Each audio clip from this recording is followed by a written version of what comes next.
Both pretty much are the same because anger and lust are part of that nafs, which is the governing nafs.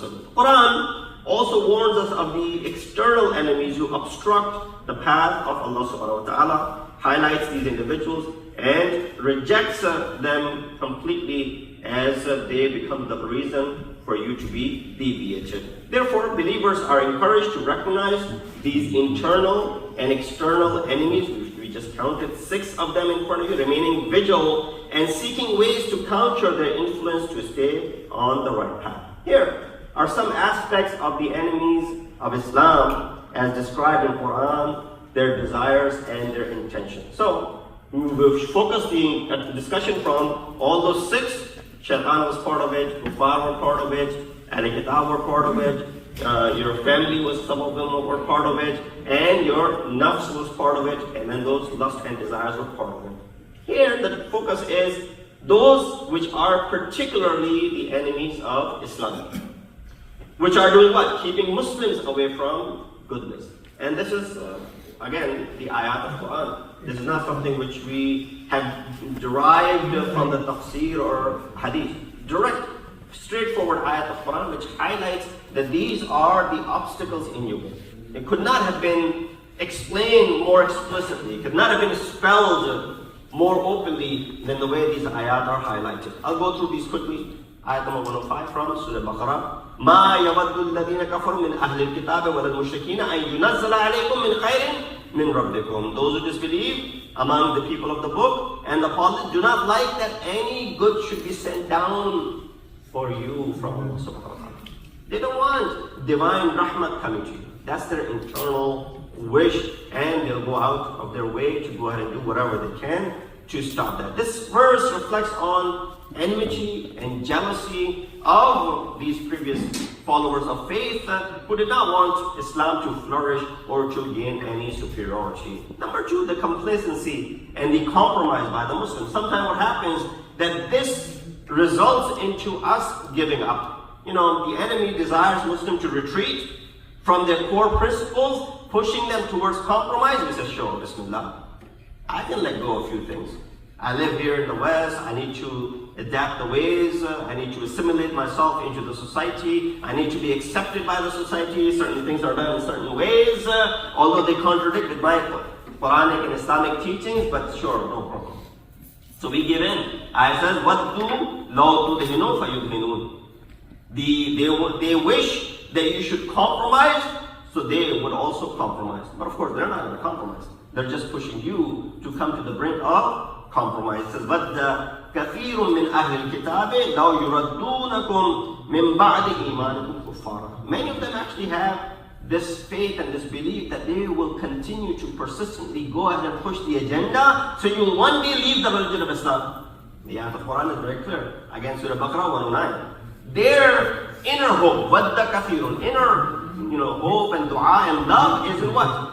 To push the agenda to the extent where you're going to leave the path of Islam totally, saying this is not the path which is meant for human beings. Islam is not in line with the Western, values. Islam is not, compatible, that's the word I was looking for, with the Western values, and therefore there's no place for the religion of Islam within here. So we gave examples, and I'll come to a close. The enemy, harboring the desire for believers to revert to disbelief, leaves no strategy unused. All their tactics, and I gave you one example of the tactic, the misinterpretation of the religious text. In the name of Orientalism, in the name of Near Eastern studies, what has happened in the past, few decades or more than that, targeting vulnerable groups. That is also being deliberately done. That's spreading misinformation, especially to the younger crowd, younger Muslims, attempting to undermine their faith. Cultural practices, they don't do any good either. Media sometimes glorifies lifestyles or values that conflict with religious principles, attacking some non-essential parts of our azab that are not integral part of it, but using them, glorifying them to go ahead and do what? create this atmosphere. People say, well, this deen is a culture, has nothing to do with the divine religions. And of course, the philosophical doubts, engaging believers with complex philosophical questions about existence, suffering, divine justice, and to make them question their faith, referencing to these ayat of Quran, which are there, in fact, to go ahead and question these things. So we, in a nutshell, have to rush through towards the end, is what we have to be very vigilant. We have to be careful. We have to be aware of what is in our surrounding and how that could affect us. And we need to be able to call out those that are enemies as being called out here in Quran by Allah subhanahu wa ta'ala in the Asl Hadith وَأَبْلَغَ الْمُوِدَى كِتَابُ اللَّهِ أَعُوذُ بِاللَّهِ مِنَ الشَّيْطَانِ الرَّجِيمِ بسم الله الرحمن الرحيم العصر إن الإنسان لفي خسر إلا الذين آمنوا وعملوا الصالحات وتواصوا بالحق وتواصوا بالصبر.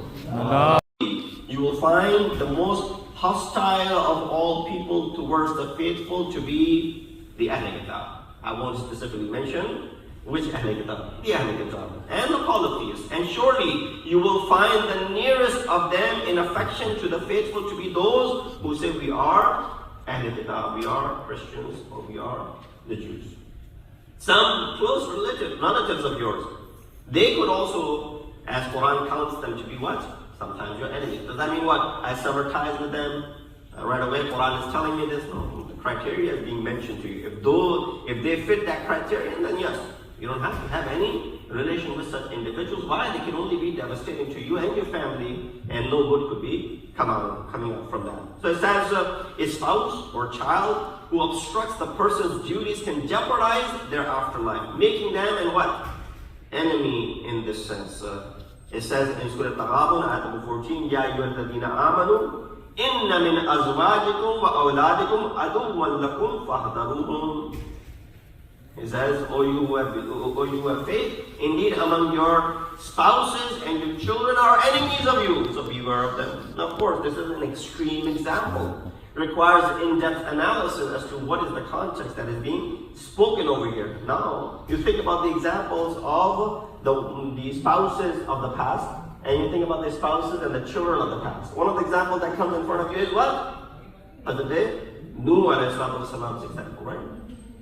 The example that comes in front of you is the day, Lut alayhi salam. And other such examples are there. Fifth Imam, Imam Muhammad al-Baqir alayhi salam, explained that when Muslims in Mecca prepared to migrate, some spouses and children pleaded with them to stay, causing hesitation. This verse was revealed, urging believers not to let familial emotions prevent them from following the divine commands. So again, relevancy was there at the time of Hijrat, as many family members were non-Muslims. And they were their spouses, they were the children, they didn't want to come on board. You were alone in this Hijrat and this Jihad. Now, of course, familial relations are going to stop you and hold you back. Ayat of Quran was revealed so that there is no guilt in you. You know, as a father, as a husband, as a grandfather, as a brother, I would have reservations if I was leaving behind my family. Even if I was going on the right path.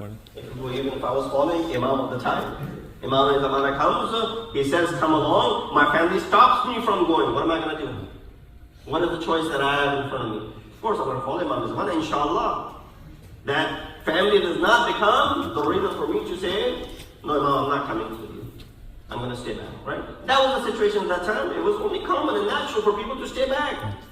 Because their family was becoming that reason for them. A good example is the story of Ibrahim alayhi salam. How to balance your duty and affection is very important. You know, your duty, your wazifa, and your affection towards your family. You need to balance both of these things.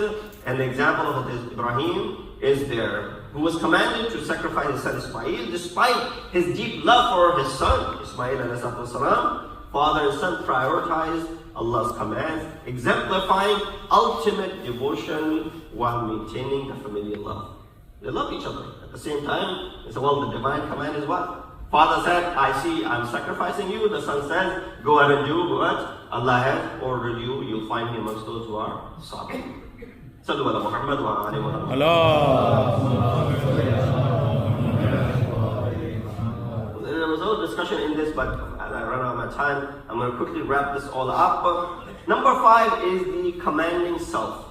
Nafse ammara. That is your enemy as well. Prophet of Islam says, A'ada adubika nafsuka allati